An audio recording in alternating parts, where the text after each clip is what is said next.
Сәлем достар, сіздермен бірге әлем арнасы. Бүгін сіздерге әлемнің біртүрлі заңдарын айтатын боламыз. Видео басталмас бұрын арнаға тіркеліп, лайк басыңыздар. Ал ендеше біз видеомызға кеттік.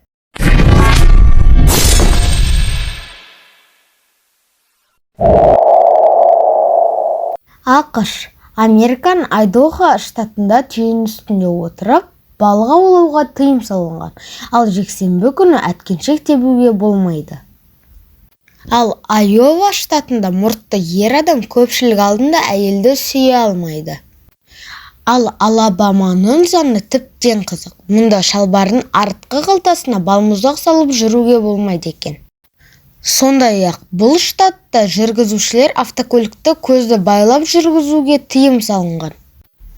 Ал Блит қаласында каубойдың бәтеңкесін киіп жүру үшін кемінде 2 сиырыңыз болу керек екен. Лос-Анджелесте бақаларды жалауға тыйым салынған. Бұл заңның өз себептері бар. Жасөспірімдер кейбір бақаның терісінде галлюциногендар есірткі заты барын анықтаған. Осыдан кейін нашақорлар бақа аулап, жалап жүретін болған. Флорида штатында 24 сағат ішінде 3 тәрелкеден артық сындыруға болмайды. Сондай-ақ дәл осы штатта кешкі сағат 18:00-ден кейін қоғамдық орындарда жел шығаруға тыйым салынған.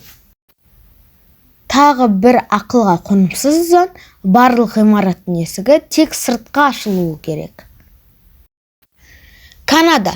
Канада иелері есігін қалаған түспен сырлай алмайды. Қолданыстағы заң есіктің түсін таңдауға шектеп қойып отыр.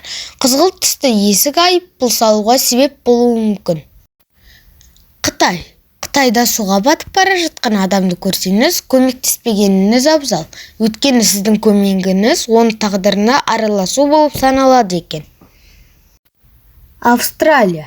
Австралия Виктория штатында күйіп кеткен шамды кәсіби электршілер ғана ауыстыра алады.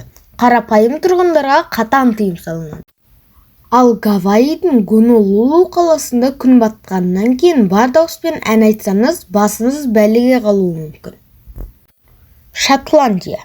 Егер біреу үйіңіздің есігін қағып, дәретханаға барғысы келетін айтса, онда оны үйге кіргізуге міндеттісіз. Швейцария. Көпқабатты үйде тұратын кешкі сағат 10-нан кейін унитаздың суын ағыза алмайды. Себебі судың дыбысы көршілердің мазасын алады екен. Осымен біздің видеомыз аяқталды. Видео ұнаса арнаға тіркеліп, лайк басыңыздар. Сіздермен бірге болған әлем арнасы. Назарларыңызға рахмет.